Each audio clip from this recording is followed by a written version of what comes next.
Thanks for tuning in today. I'm Dr. Nick, the Incrementalist. Join me as I seek out the small incremental changes being applied in other industries that we can learn from and that can be applied in healthcare.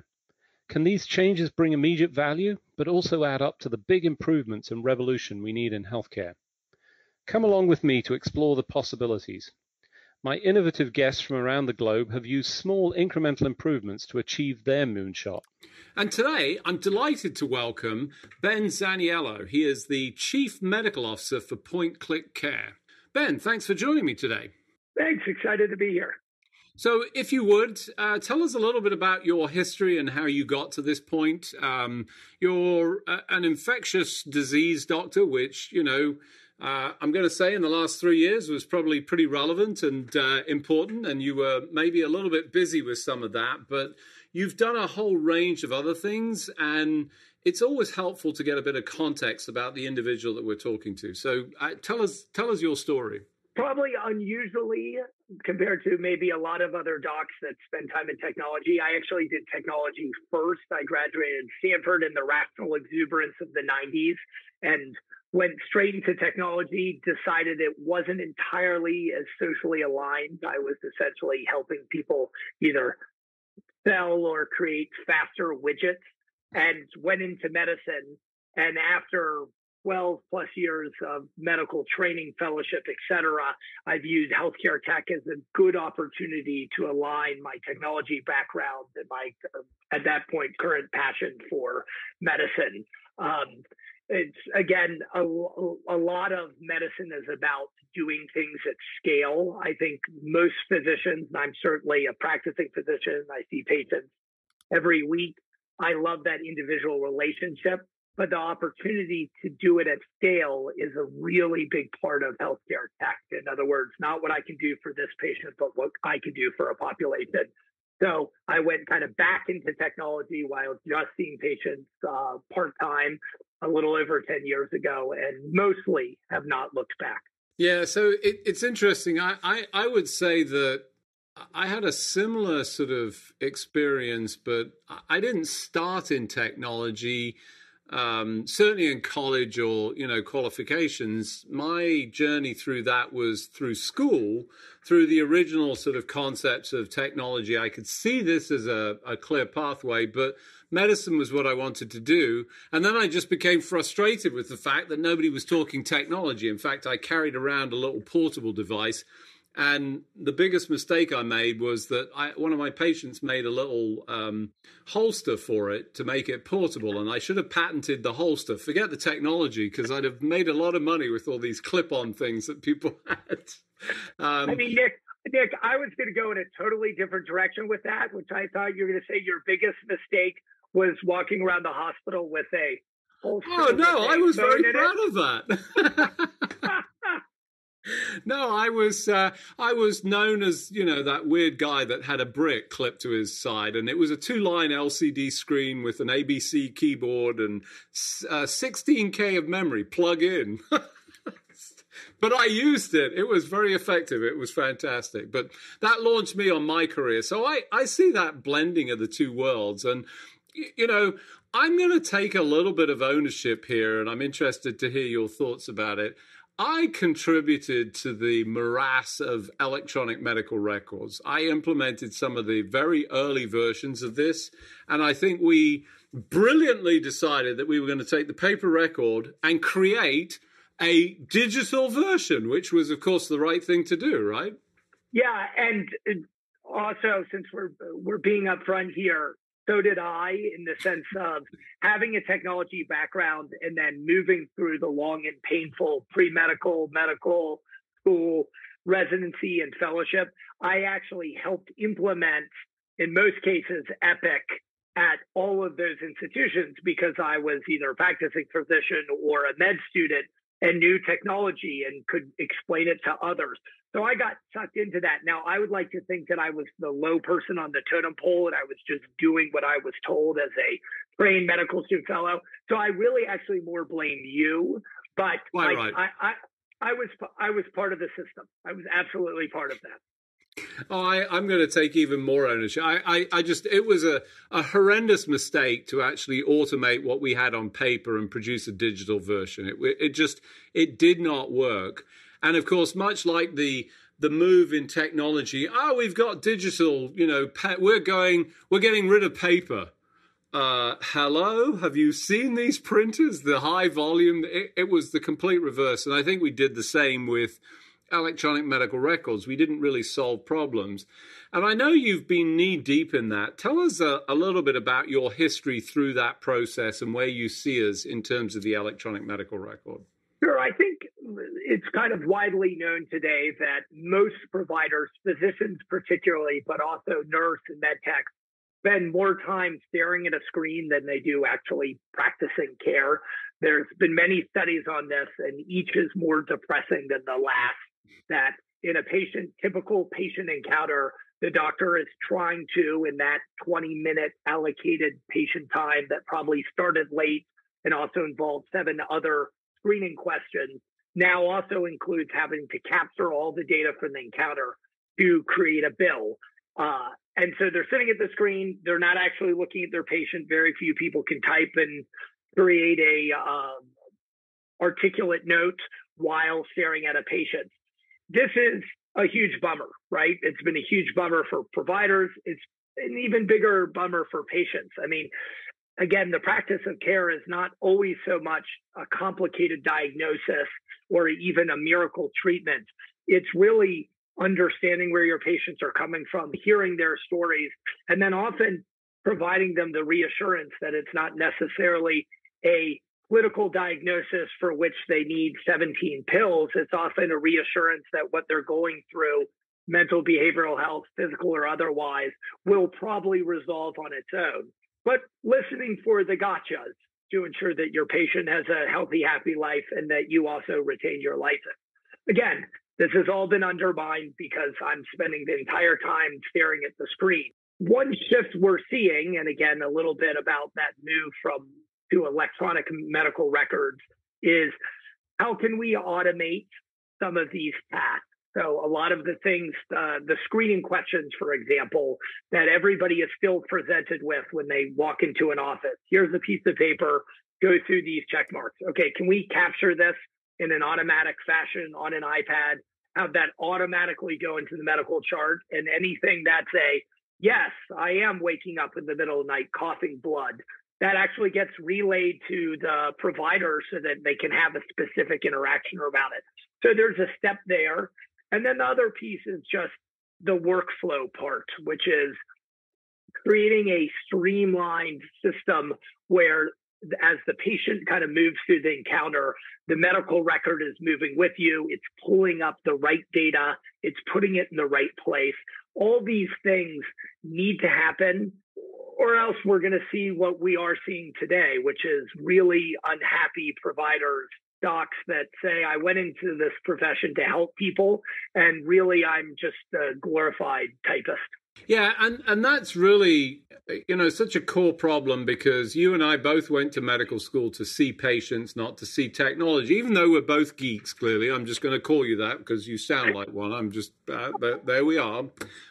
There's value to all of this. I mean, I saw the value. I carried around this ridiculous device that you've called me out for now, but I used it and I could see, but it wasn't the focal point. It was not where I spent or at least where I wanted to. And I didn't have to in those days, to be clear. It was, centered around paper, and, we had personal connections. We've removed all of that. And the other thing that's happened, and I think, you've certainly got some perspective on this, is this massive increase. And I'm going to call it data, but I'm not sure that's even giving it the best term here. It's certainly not knowledge. It's just data on patients and associated facts around their stay, perhaps.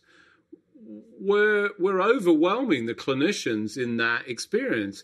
How on earth are we going to fix this? I mean, it's getting worse. We're getting more and more of this information. I just want to clarify something very quickly, however. There is probably a gradient to how much of a geek you are, and people that wear stuff around their belt are certainly higher than me. Sorry. Oh, hold on a second. So, you're calling me more geeky just because I had a clipper? Oh, please. Not just me, Nick. Not just me. So the data thing's really interesting to me, and it's, again, careful what you wish for. So a huge part of my career, let's say in the last 5 or 6 years, has been focused on this buzzword of interoperability, right? It's this idea that we've created these silo health systems that are not exchanging data with each other. I practiced in Seattle. Seattle has 3 big health systems, Virginia Mason, University of Washington, and Providence. They have hospitals within a half mile of each other on First Hill, called Pill Hill. Patients would just move between the 3, sometimes with bad intentions, but also sometimes with good intentions. That ER is crowded. I'm not getting care there. I'm going to go there because I'm going to be seen faster. There was no exchange of data between those 3 hospitals. So I was the CMIO at one of those health systems, and my goal was, how do I make it so health systems are sharing data, not to mention the rest of the care continuum. So the post-acute, the skilled nursing facility you discharge a patient to, the clinic that is going to catch a patient when you discharge him from the ED. So we both have the intro problem of health systems not sharing data, but then all these other entities on the care continuum also need access and visibility into this data. So we spent a lot of time building pipes, right? Working with the big EMR manufacturers, including the one I work for, Point Click Care, but also Epic and Cerner and others, to get the data out there. Well, this is a little bit of a careful what you wish for, or, the quote, water everywhere, not a drop to drink, right? We've got all this data now. Now, Epic provides, everybody talks about care everywhere, and I can click over a couple of tabs when I'm seeing one of my patients and see everything that patient has done at every other health system on Epic, mostly limited to Epic, but a lot of health systems that are in Epic. Well, guess what? It has everything they've done in an Epic system. So going through that data, the word I like to use is spelunk, because it's like you've got a flashlight and you are desperate to find the kind of gold ore in that mine, the one salient piece of data in that just morass of data that Care Everywhere and these systems now have is virtually impossible. I'm an infectious disease doc. Like, part of my job when I am called as a consultant is to splunk in the EMR to find out what are all the bugs that someone has had, what are all the drugs that they have been on, and encapsulate that and come up with a narrative. That's my job. In ER medicine, you have a short period of time to rapidly triage a patient. You can't go over to a third party, a portal, a healthcare information exchange, and look through all that data to find, well, first of all, is there something there, right? You don't even know the answer to that question. But if you go over, is anything relevant to your care? And that's a little bit the new problem. I mean, there's actually been some great governmental work on this. We have TEFCA, we have information blocking rules, all these things to free the data.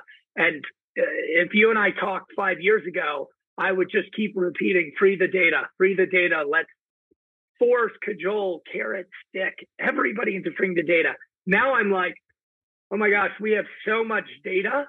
And now people are throwing in what's coming off their Apple Watch and all the Internet of Things, right? Now we have too much data. It's how do I actually make that data informative and actionable for patients, but also the providers themselves. So for those of you just joining, I'm Dr. Nick, the Incrementalist. Today I'm talking to Ben Zaniello. He's the Chief Medical Officer for Point Click Care. I was just taken aback for a second because right here on this show, for the first time, we had the rhyme of the Ancient Mariner included. That was Samuel Taylor Coleridge, I'll just tell you. And gosh, if you can cast your mind that far back into your English, I guess it was that we learned that the water everywhere, nor any drop to drink. It's extraordinary that's it's taken this long to come up in my podcast, but Ben, you did it, so thank you for that. And I'm just going to say that you get the Geek Award for the spelunking in these EMRs to identify that information, because I think that's exactly the task is that you're attempting to do is to identify and get in there. And of course, the question is there any valuable information? We don't know, but we've got some new tools. And, I'm almost hesitant to say, hey, I've got an answer to the technical problem that we created with some new technology. But let's go there for a second and say, is there some scope to actually automate some of this and start to surface in I'm going to call it safe way, because hidden in there was something that I know as an ID doc, you're always thinking about the zebras, right? The unusuals, and it's the same in emergency medicine. Can we do it and still include the zebras? And, because if you surface all the data and say, this is it, that's what people look at. Did we miss something important? How do you think about that? Yeah, this is when I get to use whatever buzzword of the moment, which again, years ago, we would have probably talked about machine learning or neural networks. And of course, what we're talking about these days is artificial intelligence.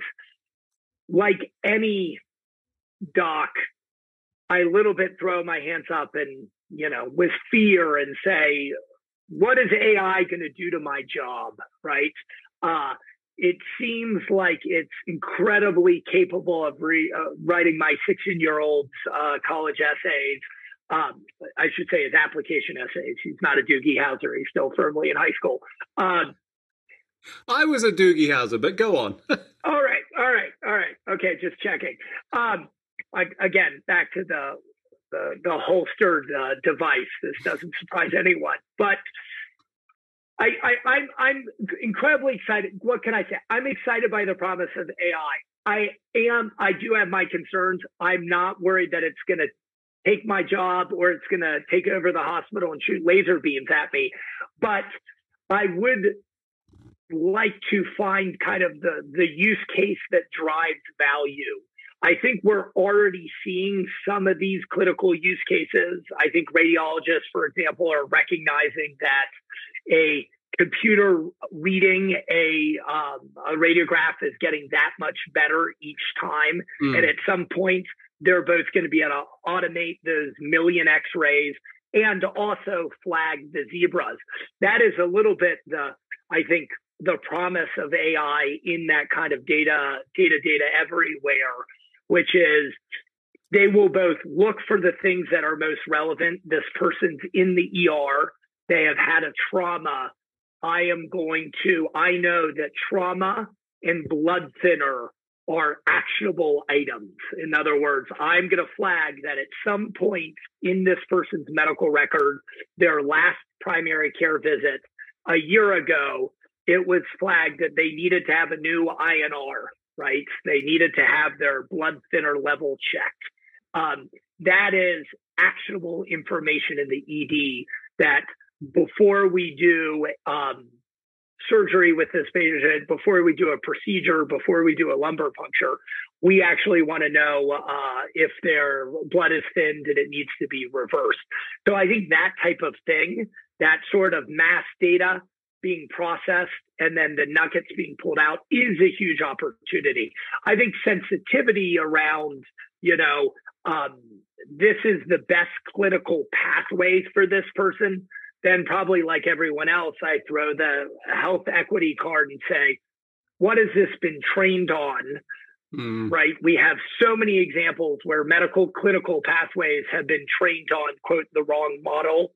The example I always use when I was training in New York, about half to 3/4 of my patients were African-American. And I was being trained on the same hypertension study everybody was, the all hat trial, 50,000 plus people. And you start with hydrochlorothiazide, and then you go to an ACE inhibitor. And if those don't work, then you can move on to. Well, even at that time, we were talking amongst ourselves that these do not primarily work on our Black patients. And we almost always are wasting our time and reducing the opportunity to lower their hypertension, because it turns out that huge trial the model, the data set for which we were trained on, didn't have many Black participants, and as a result, ignored the fact that amlodipine and other antihypertensives were much better. So that's just one narrow example, but I think we are already seeing it with some of these data models that AI is trained on, that they're not necessarily identifying the best thing for the patient in front of you. They're identifying it based on the data set that they were trained on. Extraordinarily important point, that whole issue of the equitable inclusion, certainly in the origin data set. And, it raises another point. We're not going to be able to get to it, but that data and those protocols, for want of another term, are exactly what's in use in the denial system and the insurance industry that says, no, you must do the following things because that's what we know works. And we're forcing this in other ways, not even in the clinical. So even if you're a smart physician that says, well, no, I know that doesn't work because I've had all this experience, you don't even get an opportunity to do it. So, but put that to one side. I want to, in the balance of what we've got left, just talk about something. And, I'm not going to be political, but it originates political, which is, Donald Rumsfeld and his known knowns, known unknowns, and unknown unknowns. How do we get to that point of sure? There's never 100% surety, let's be clear, but, let's call it a confidence limit that says, I can take what's surfaced up. Is this just a constantly incremental approach that says we'll eventually get there and at some point we'll get the check mark and say, is it FDA approval? I don't think so. But what is that point where we can have confidence in what's being surfaced and presented to us? We have this pre-existing research pathway in healthcare that essentially looks at medication, for example, and says, is this the next great medication?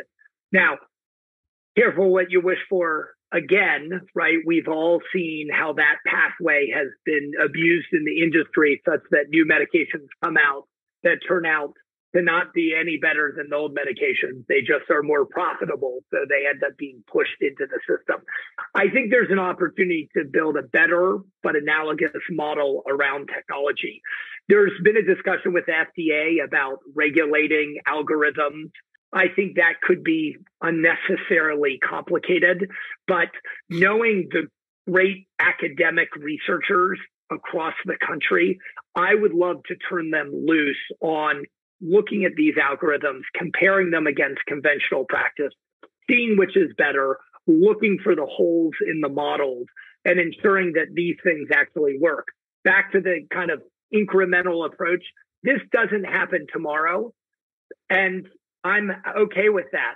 I'm okay with avoiding the unintended consequences by taking our time with this and not rushing forward. Again, people are okay with a ChatGPT written essay. I think they're less comfortable with knowing that AI is coming up with their clinical plan that may or may not be reviewed by a oncologist for their cancer. We'll get there, but I think we do need to take a careful approach, particularly in healthcare. Listen, everybody thinks their industry is special and a snowflake, but healthcare is different when it comes to applying technology. It's not just about keeping the lights on. This is about people's lives. And again, they may not realize this until they're in the emergency room themselves or until they have a sick loved one. But as soon as that happens, you start to approach healthcare and innovation and technology very differently. I think that's a good thing, but it does involve some amount of patience and careful proceedings versus a headlong, let's use AI for everything tomorrow. To quote from The Life of Brian, you're all different. Yes, we're all different.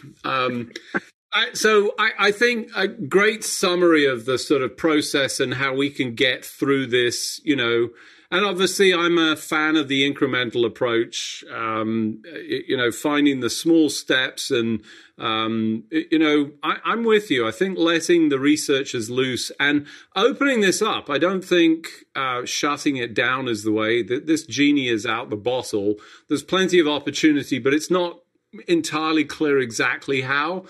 And it brings me to the sort of closing point, which is it's not really artificial intelligence. It's augmented intelligence that still needs the application of the brilliant clinicians and physicians who bring the additional value. Unfortunately, as we do each and every week, we've run out of time. So just remains for me to thank you for joining me on the show.